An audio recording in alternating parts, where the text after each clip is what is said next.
Ó, é aquele negócio, tá? É lógico que eu não tenho nenhuma bola de cristal, né? Então talvez eu até fale alguma bobagem aqui hoje.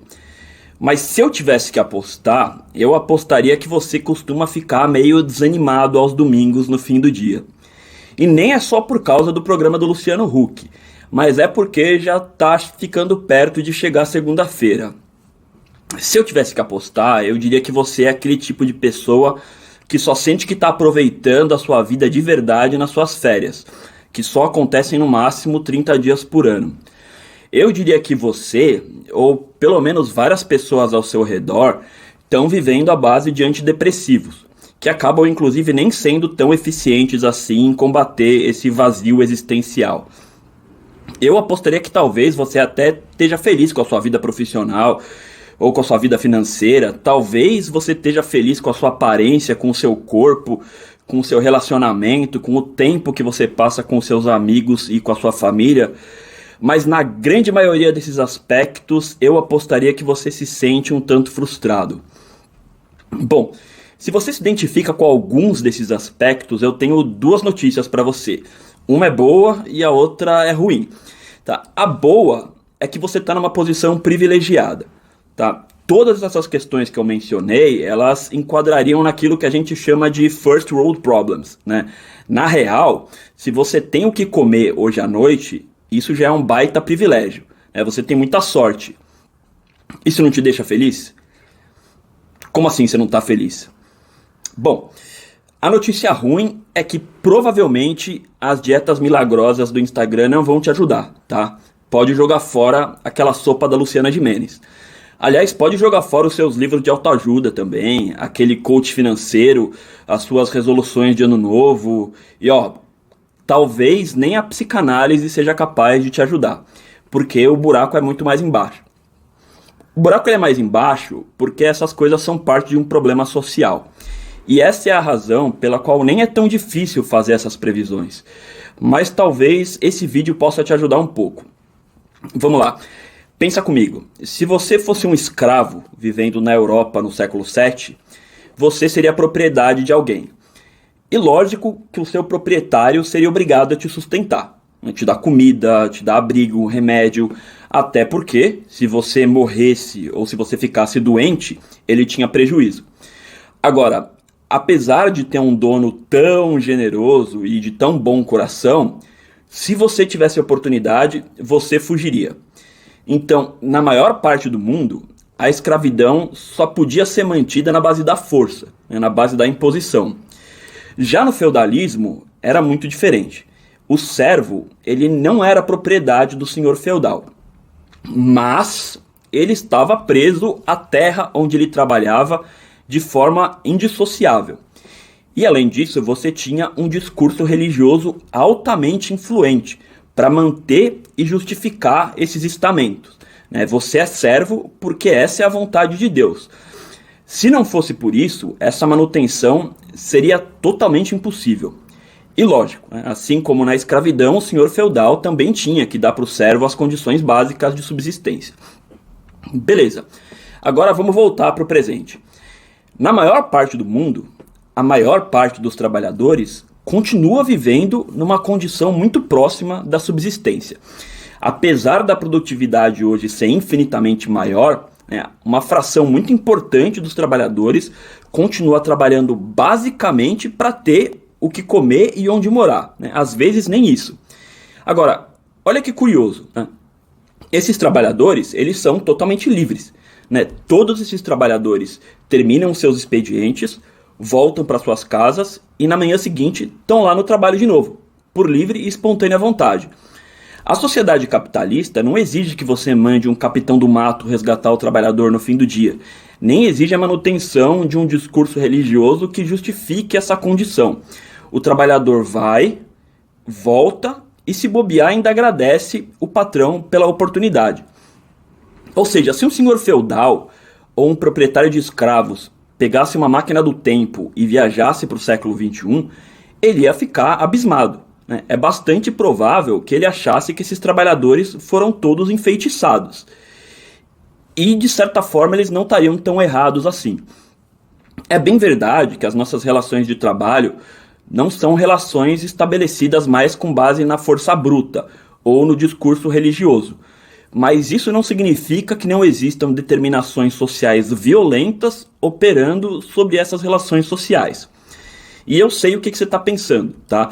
Talvez isso até faça algum sentido para o cara que trabalha só para ter o que comer, né? O cara que trabalha em condições insalubres, que trabalha basicamente para garantir a sua mera sobrevivência, mas com você é diferente, né? Porque você, afinal de contas, tem um MBA na SPM, né? Você tem o seu Jeep Renegade, você viaja para Maragogi no fim do ano, acabou de trocar o seu fogão por um cooktop igual o da Ana Maria Braga, mas não, né? Todos nós estamos sujeitos basicamente à mesma dinâmica social. Essa, na verdade, é a grande beleza das sociedades capitalistas. Elas produzem efeitos muito parecidos aos das sociedades anteriores, mas de forma muito mais eficiente. E mais importante do que isso, né, de formas muito mais sofisticadas, muito mais elaboradas e difíceis de serem compreendidas, né? Quando você olha para as nossas relações no campo individual, todos nós somos livres. Você, a gente pode largar os nossos empregos a hora que a gente quiser. Mas quando você dá 2 passos para trás e olha isso de uma perspectiva social, a dinâmica de prisão continua lá, tão presente quanto sempre esteve.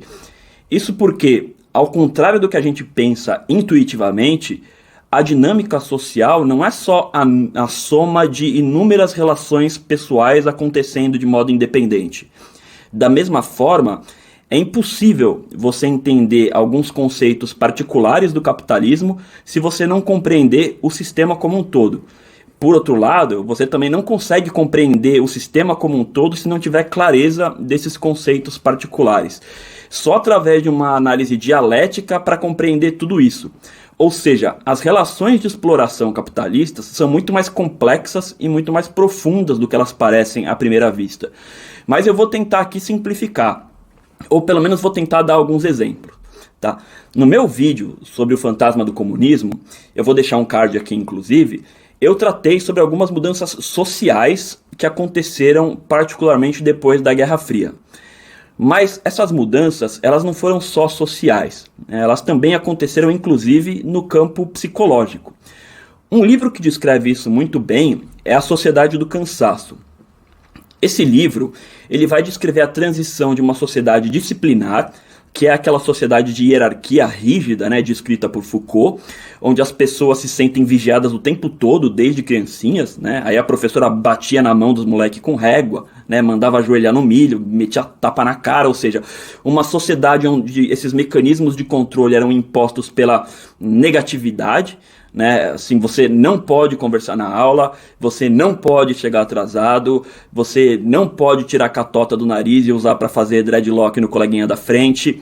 E disso a gente migra para uma sociedade de desempenho, né? Onde todos os mecanismos de controle são introjetados e os controles passam a ser internos e exercidos por nós mesmos e dessa vez através de positividade, né? Tipo aquele slogan Yes We Can, né? We can pra caralho. Né? Tudo pode ser, só basta acreditar.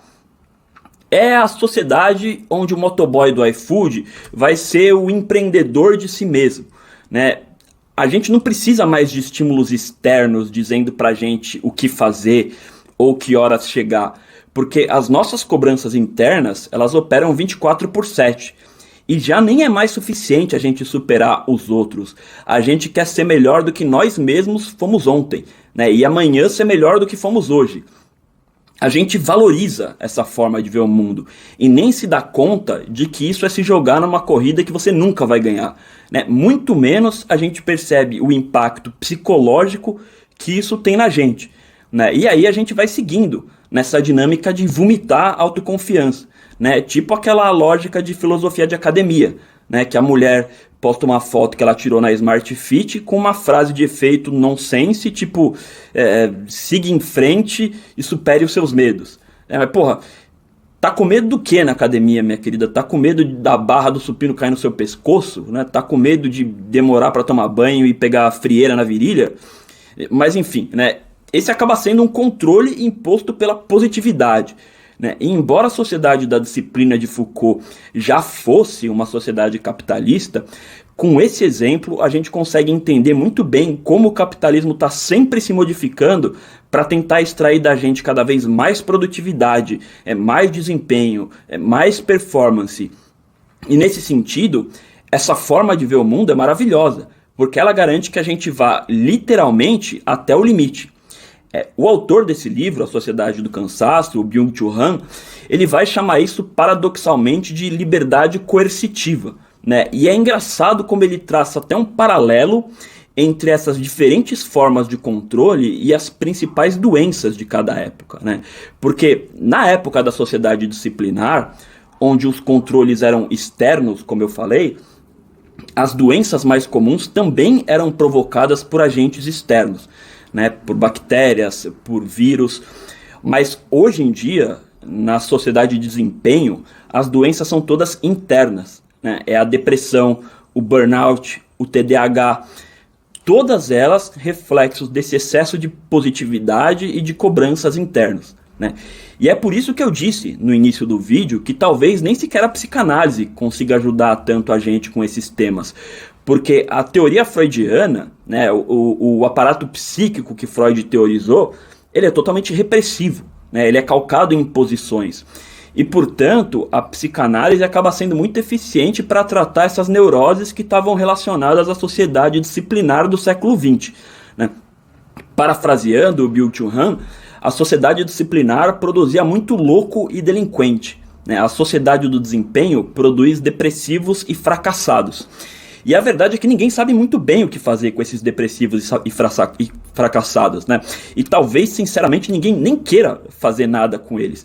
Até porque o objetivo último do capitalismo nunca foi produzir pessoas felizes, né? Muito menos era produzir pessoas mentalmente saudáveis. O objetivo sempre foi multiplicar o capital. E se alguém, algum dia, provar que a melhor forma de fazer isso é produzindo maníacos suicidas, você pode ter certeza que é exatamente isso que a gente vai virar, né? Vai abrir concurso público para homem-bomba. Vai ter gente disputando vaga de kamikaze no LinkedIn. E eu não falo isso figurativamente. Até porque uma das maiores conquistas do capitalismo foi ter convencido todo mundo que não existe alternativa para ele, né? Bom, a Margaret Thatcher disse isso literalmente, né? Mas a gente também poderia mencionar a tese do Fukuyama de que o fim da Guerra Fria marcou o fim da história. Mas a frase que mais explicita esse sentimento é a do filósofo Slavoj Žižek, que é aquela frase de que é mais fácil você imaginar até o fim do mundo do que você imaginar o fim do capitalismo. E sim, né, é mais fácil. Basta a gente pensar em quantos filmes sobre o apocalipse existem, né? Tem filme que um meteoro acaba com o mundo, tem filme onde um desastre natural acaba com o mundo, filme onde os aliens acabam com o mundo, o Godzilla, um macacão gigante, um robozão, um iogurte, o Nicolas Cage, os zumbis, uma doença, o patati patatá. Tem filme do mundo acabando de tudo quanto é jeito, né? Mas nenhum roteirista até hoje foi criativo o suficiente para imaginar um mundo onde o capitalismo foi superado. Aliás, diga-se de passagem, tem vários filmes onde o próprio capitalismo acaba com o planeta, né? Mas o capitalismo é um negócio tão fodido que, por mais realista que esses filmes sejam, eles nunca vão fazer a gente questionar seriamente o sistema. A única coisa que esses filmes conseguem, e que cá entre nós provavelmente é a única coisa que esse vídeo aqui pode conseguir também, é fomentar aquilo que o Robert Fowler chama de interpassividade. Ou seja, a gente concorda que o capitalismo é uma bosta, e aí a gente dá a mão para continuar perpetuando a mesma lógica, né? Talvez com um pouco menos de peso na consciência, né? Já que pelo menos a gente está ciente do quão merda ele é, como se isso fizesse alguma diferença, né? Agora, se não existe alternativa para o capitalismo, também não existe muita alternativa para o modelo mental que eu preciso adotar para me manter competitivo dentro dele. No fim das contas, tudo isso é parte dessa lógica complexa e intrincada que eu menciono no começo do vídeo, né? É um círculo vicioso que na prática amarra as nossas mãos e inclusive acaba destruindo qualquer instituição que minimamente coloque um obstáculo para a reprodução do capital. Mas tem ainda algumas coisas que a gente pode fazer, né? Pelo menos para preservar um pouco da nossa saúde mental. A primeira delas é simplesmente a gente ter a consciência de que o nosso estado espiritual não é totalmente nossa culpa, né? Pelo menos não é totalmente a nossa culpa. Existe, como eu falei, um ambiente extremamente determinante para que você se sinta assim, exatamente do jeito que você se sente, né? E reconhecer isso já ajuda um pouco. A segunda coisa é tentar construir, pelo menos no seu entorno, a tal sociedade do cansaço, conforme proposta no livro, né? O que o Byung-Chul Han mostra no livro dele é que todo esse nosso sentimento de onipotência, ele acaba gerando uma hiperatividade que no fundo é extremamente passiva, né? Ela é passiva justamente porque você não tem mais autonomia para filtrar quais estímulos vão te afetar ou não. Você quer ter o corpo perfeito, quer ganhar uma promoção, quer trocar o seu carro, quer assistir 500 séries. Nesse fluxo de hiperatividade, você acaba substituindo alguns sentimentos que dependem de uma certa pausa, que dependem de colocar o tempo presente em perspectiva, por outros sentimentos que podem ser experimentados de forma mais dinâmica, né, com tudo em movimento. Então, por exemplo, ao invés de sentir ira, você sente irritação, né, mas a irritação, por mais constante que ela seja, e ao contrário da ira, ela não é capaz de produzir nenhuma mudança, né? Ela não é capaz de interromper nenhum estado. Ao invés de sentir a angústia, por exemplo, você pode sentir um medo constante. Mas a angústia, como diz Lacan, é o único afeto que não mente, né? Você precisa sentir a angústia e ouvir a angústia para entender quais são os aspectos que mais te incomodam de verdade. Sem isso, também não tem como mudar nada, né? A sociedade do cansaço, então, não é a sociedade do cansaço atual, onde todo mundo está estressado e esgotado porque não se permite parar de perseguir o próximo objetivo, né? É justamente a sociedade onde essas cobranças podem dar espaço para uma passividade ativa, né? Ou seja, o ato deliberado de parar. Várias culturas pré-capitalistas tinham esse hábito, né, que valorizam esse exercício.